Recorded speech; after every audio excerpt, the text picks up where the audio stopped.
1019 Kink. Independent, Portland. Definitely. So, Robin, when the pandemic hit in the U.S., you found yourself locked in the epicenter. You were in a one-bedroom apartment in Greenwich Village. How did you get through it? That must have felt like prison.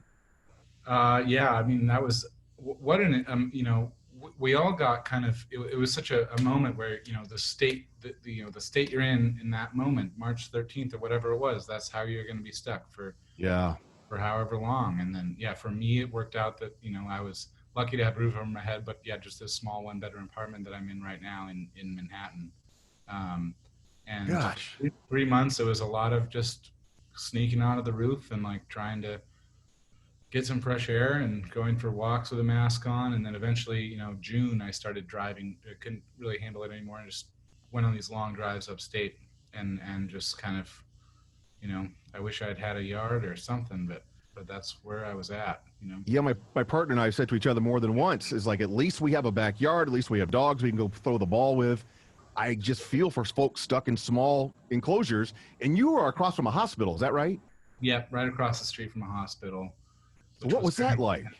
So intense. I mean, the first couple weeks, first month or so, March, it was just ambulance sirens constantly. That was all. Those were the only cars on the street. And then there were, makeshift morgues parked outside the hospital. Wow. These refrigerated semi-trailers and just.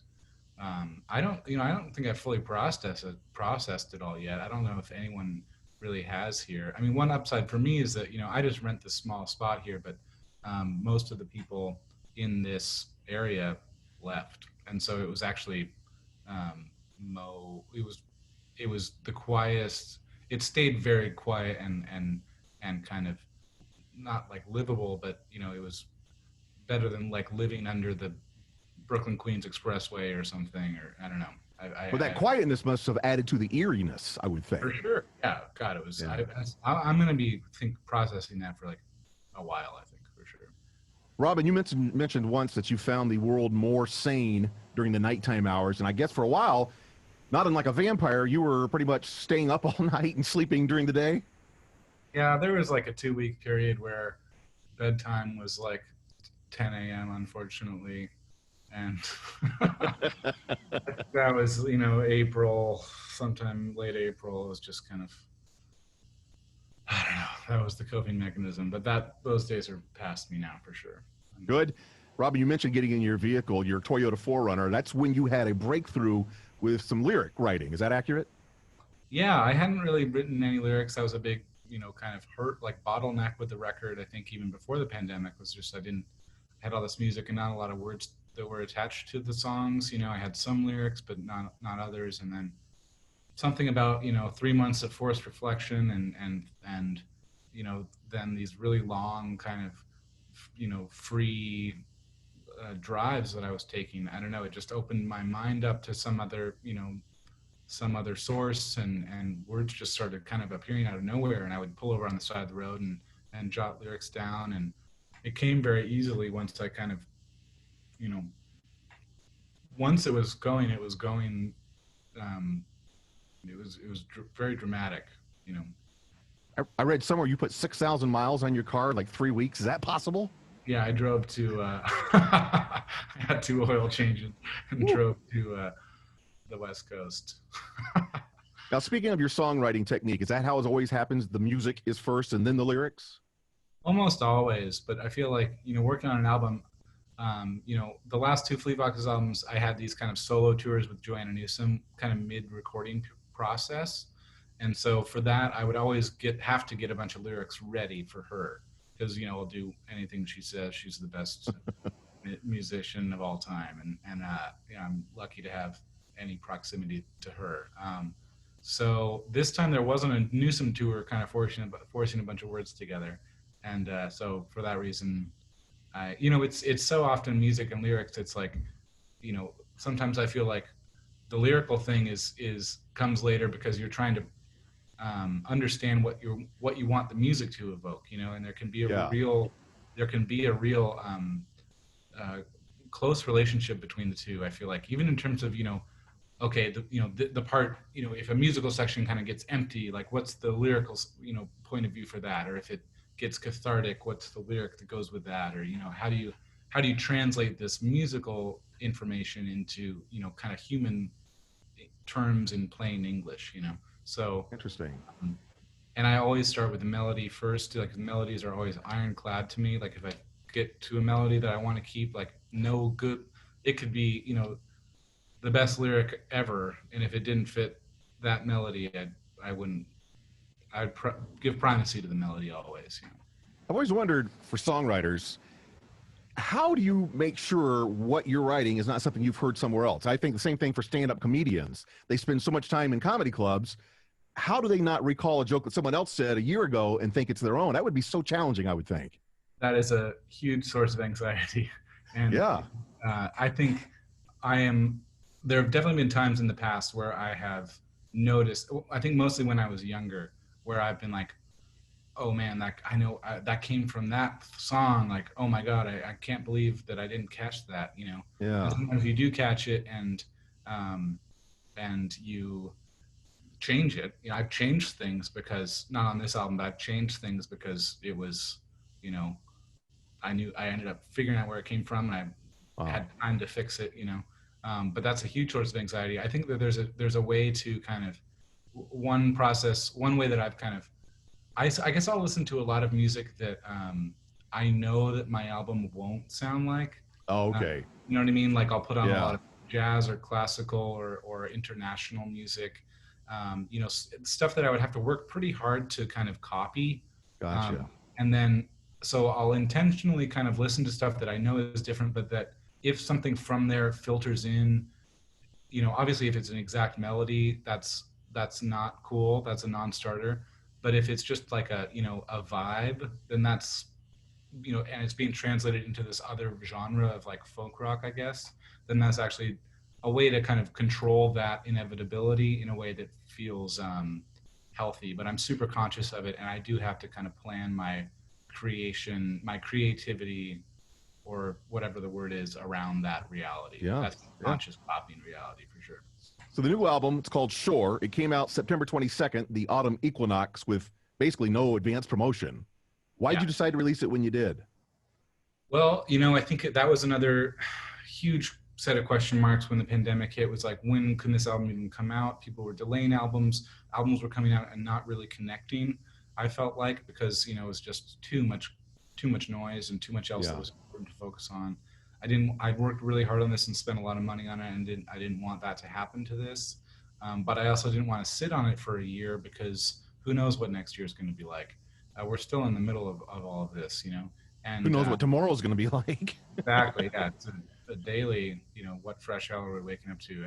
And so it just kind of like, I knew that we'd get the album done by September 8th. And I knew that the equinox was, it was a Tuesday. I like albums on Tuesdays because that reminds me of being a kid and buying albums after school on Tuesday. Yep.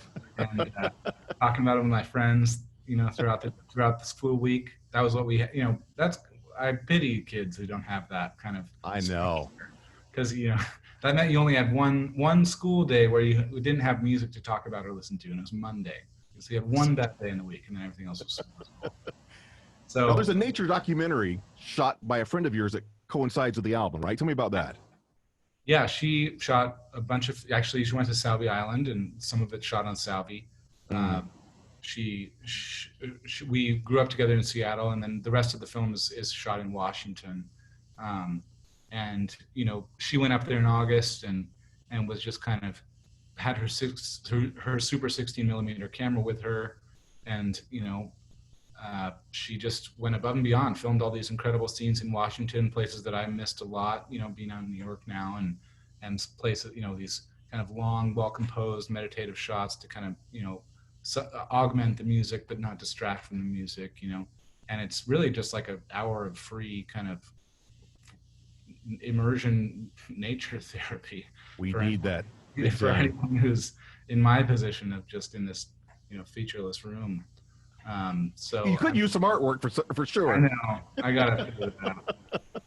Now, in normal times, Robin, you'd obviously be on the road touring in support of the new album, playing the new tracks.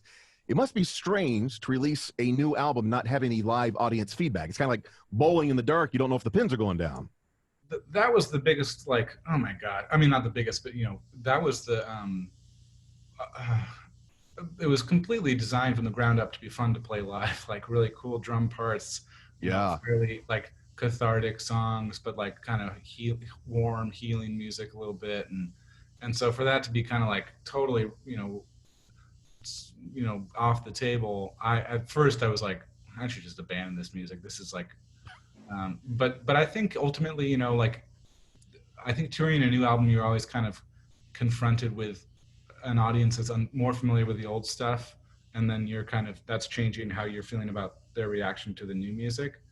Even if it's, I remember that on Helpless Blues, people confused about that music, but now on the last tour we did, that was the stuff they reacted the most to. You're always in that kind of, takes a minute for the audience to get familiar with something and attach memories to it, and so now we'll have that time. We'll have a year where that is happening, kind of, out there in the world, and then when we bring the music to life live, it's going to be that much more powerful.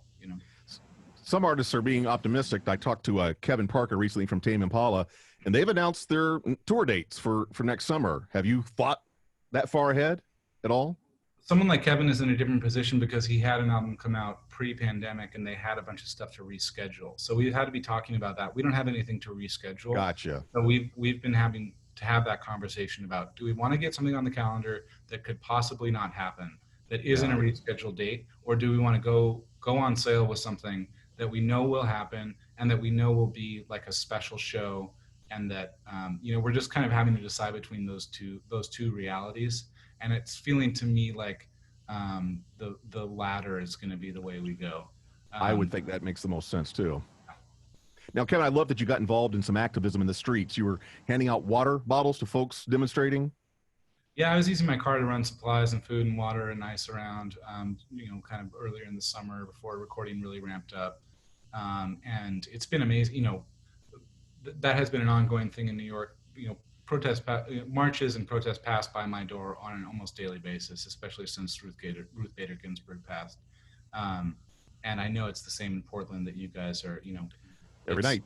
Every night, yeah. And I have so many friends in Portland, and so many deep connections there that I'm thinking about that a lot, and thinking about you guys a lot, and really like proud, and also concerned for people, and yeah. Rob, before we let you go, I recently watched, yesterday, I watched an interview that you did the day after the presidential debate. That was a thing, huh? Wow. Was that even this year? Any predictions for November? No. I was so convinced that Trump would lose in 2016 that I'm trying to think he'll just wrong. I just want to be wrong. Robin, thanks so much for taking the time. Love the new album. We're going to play a bunch of tracks from it right now. Thank you so much for joining us. Mitch, yeah, thank you, Mitch. Stay well. Stay safe. Thank you. You too. Thank you.